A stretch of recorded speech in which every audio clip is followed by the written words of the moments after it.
Hey you guys, so I am here today to do a video on some of your common hair issues that you may experience throughout your natural hair journey, or that, quite frankly, some of you may be experiencing now. Now, I don't claim to be, know everything, and if you have any advice, any additional advice on top of what I'm going to share in this video, please do so in the comment section, okay? Much like my previous video, I'm going to be including a lot of information in the description box, so please make sure that you look at that, all right? I'm going to divide this up into 5 sections, okay? We're going to discuss split ends, scalp issues such as dandruff, itchy scalp, dry scalp, any hair loss, thinning, hair thinning, shedding hair, and I got my notes here, y'all, just in case you see me look down. Fairy knots or single strand twists, matted hair, tangled hair, that'll all be one section. Dry hair, which I'm not gonna, I'm not gonna spend a lot on dry hair because I do have a separate video just discussing that in general, okay? So first up are split ends and how to avoid split ends. Quite simply, make sure you're trimming your hair. Make sure that you get regular trims.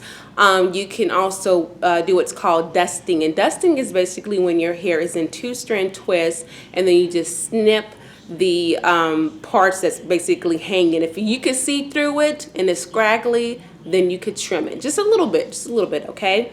I have spoken before that I had horrible split ends about 6 weeks ago. I had to have my hair trimmed. I had probably an inch of split ends, and I can tell that my hair is a lot shorter. So split ends not only allow for your hair to be healthier, but it also avoids breakage, because once your hair starts to split, it will split up and upward. All right. Another thing you want to do is make sure that you are deep conditioning regularly. Okay, you guys? And that's all I really want to say about split ends. When it comes to how frequent you should be cutting your hair, I have heard conflicting information or different information, and you will hear different information depending on the stylist. I've heard every month. I've heard 6 to 8 weeks. I think it really does depend on the individual, how fast your hair grows. I know some people only cut their hair twice a year. As long as you are getting your hair regularly trimmed, that is fine. I hadn't had my hair trimmed all year and was going into 6 months. Since my hair grows fast, that is not enough. So personally for me, I will be trimming my hair or dusting my hair every 8 weeks, okay? Or every 6 to 8 weeks, I should say. Next up are fairy knots or single strand knots, and these are when your hair basically loops on itself, okay, if that makes sense. So the one thing I will say is I notice that when I do wash and goes, a lot of wash and goes, I get a lot of fairy knots. So if you are suffering from fairy knots or single strand knots, lay off on the wash and goes for a while. All right, make sure again that you are deep conditioning regularly. It's so important with any type of tangled hair, matted hair, that you do take the time to detangle, you guys. I don't know how many times I have to say this, and I get it. It is nothing worse, in my opinion. I'd rather put my hand in a deep fryer than to than to detangle. I just hate it. I hate detangling. But I had severely matted hair from not detangling all the way, or I would detangle the front and neglect the back, which is what I really should have been focusing on. So anyway, back to fairy knots in general. You do not want to pull them, okay? Because pulling is going to break off your hair. You can either leave them alone or you can cut them out. I would recommend cutting them out with scissors, but do not pull them because that's going to cause extra breakage. So same thing with matted hair or with tangled hair. With fairy knots, you want to make sure that you are detangling properly. With any type of matted, tangled fairy knots, you want to make sure that you are washing your hair, detangling your hair, even styling your hair in sections. Look, we have nappy, kinky, coily hair. When you have 4B, 4C hair, you just can't go in a shower and wash your hair and then expect to twist it randomly. You have to section off your hair. The best example is sectioning off hair in 4s or in 6. I have to do 8s because I have so much hair.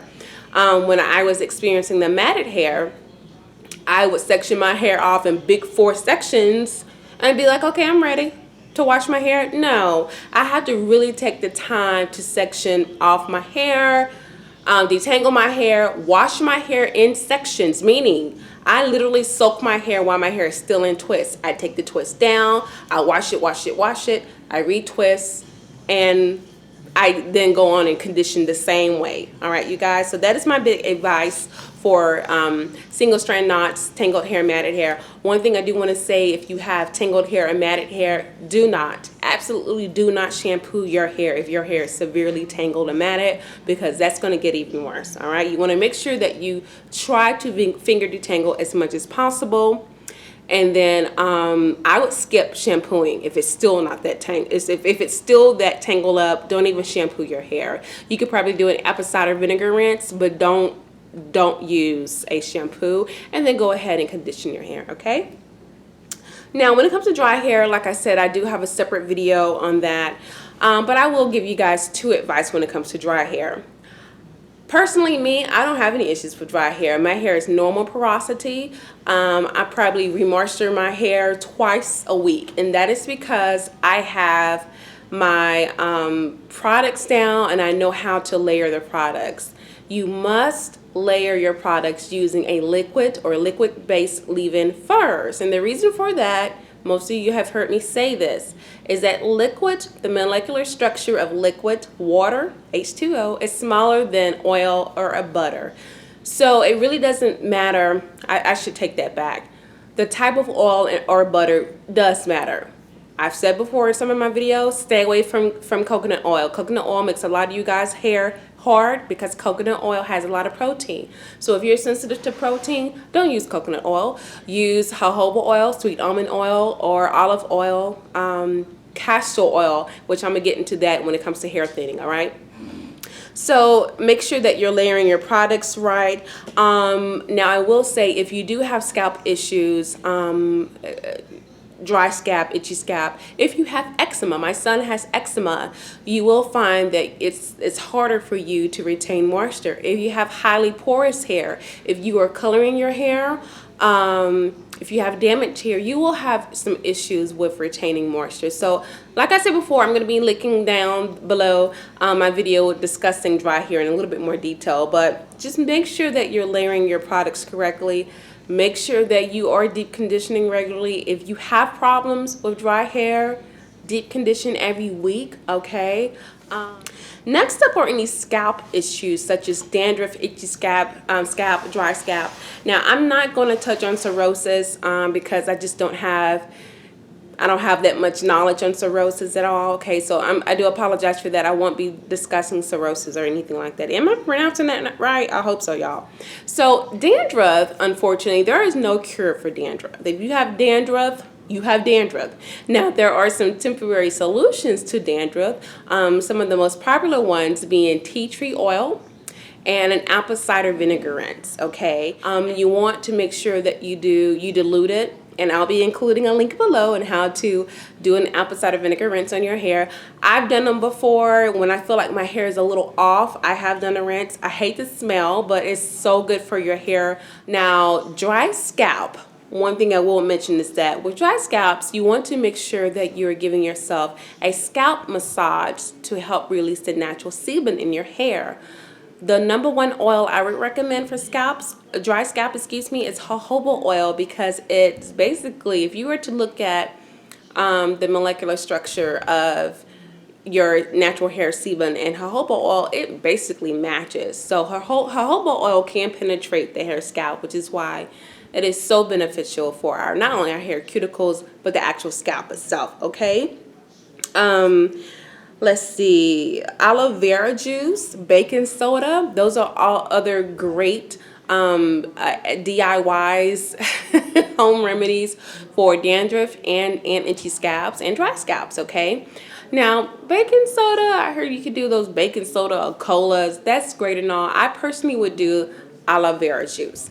And I would strongly recommend the Kime Tubes leave-in recipe, which is a pH stabilizer, okay? So the Kime Tubes recipe consists of aloe vera juice, a conditioner, and a oil. Now, if you have dry hair, I would change that recipe to aloe vera juice, a conditioner, jojoba oil, and I would probably also use castor oil, just a little bit of castor oil. So when it comes to castor oil, you guys, I know a lot of you are like, I've heard a lot of people say it stinks. I don't like the way it looks. You know, we get so caught up on, you know, we get so caught up on stuff like that. Like, so what if it stinks? So what if it looks funny? I mean, when I had postpartum shedding and my hair came out in patches on this side, that is all hormonal. When you're going through the change, oh Lord, first of all, I'm gonna pray for you if you're going through the change right now. That shedding is due to hormonal. In my opinion, there's really not much you could do if you're having hormonal issues related to postpartum shedding. Now, you can do the castor oil and that can help, but your body has to basically balance itself out. Now, hair thinning, if you naturally have thinning hair, there are a couple of things you can do, such as low manipulation styling or protective styling. You want to stray away from wearing your hair up in ponytails. Y'all have seen the videos of the women who have thinning edges around. Oh Lord, those. When it comes to thinning hair, you want to make sure that you are not using as much heat, okay? You want to make sure that you are deep conditioning regularly. I know a lot of this stuff I'm repeating, but sorry. When it comes to vitamins and hair growth and thinning hair, y'all, I think vitamins work. Absolutely, they work. However, I also think that if you are eating correctly and you're eating your nutrients, that is a better alternative, in my opinion, to vitamins. Now, and I mean specifically hair growth vitamins. Now, I take vitamins myself because I have vitamin deficiency, so I take vitamin D and B12, and I just so happen to take a lot of vitamin C because it's just good for you. But if you want to take vitamins to grow your hair, go right ahead. But you know what? You could get the same benefit if you had a green juice, in all honesty. So that's just my opinion on vitamins. Don't misuse protective styles, or don't be a forever weave wearer. Y'all heard me say in one of my videos, I have a really good friend, and she's asked me, you know, what do I do about my hair? My hair is so thin. And I'm like, just because you're forever wearing weave, I never see your hair. Give it a break. Take about 2 or 3 months off. I told her to take half a year personally. But take a few months off and stop putting in the weave and stop wearing the wigs, and your hair won't be so thin. So that's my advice to that. Step up your low maintenance styling, meaning I have my hair right now in loose 2-strand twists, and right now it's in a protective style. But learn how to leave your hair alone, okay? Your hair, well, our hair naturally, everyone's hair naturally just breaks off. But natural hair is so, what am I trying to say? It's sensitive. So it's already going to break off even more. What else is it? So I will say this, you guys. Genetically, if you have thin hair, it is what it is. If everyone in your family has thin hair, then it is what it is. But you can follow some of these things and see a little growth. Or I shouldn't even say, you know, it is what it is. What I should say is that if you naturally have thin hair, you're not going to have the thickness of someone like Sherry J or someone like me. Okay, you're not going to come out getting this thickness, but you may see an improvement in your overall hair growth and the density of your hair, if that makes sense. Okay. What else, you guys? When it comes to thinning hair shedding, some other things you want to do is try to relieve the stress, because a lot of the times your hair may be falling out due to stress. So, you know, we could pray together. I shouldn't even laugh about that, but seriously, try to do some things to help relieve your stress. And also eat better. Eating better is so important. I know that some of us are always on the health kick. Look, honey, I've been trying to lose 28 pounds since 2002.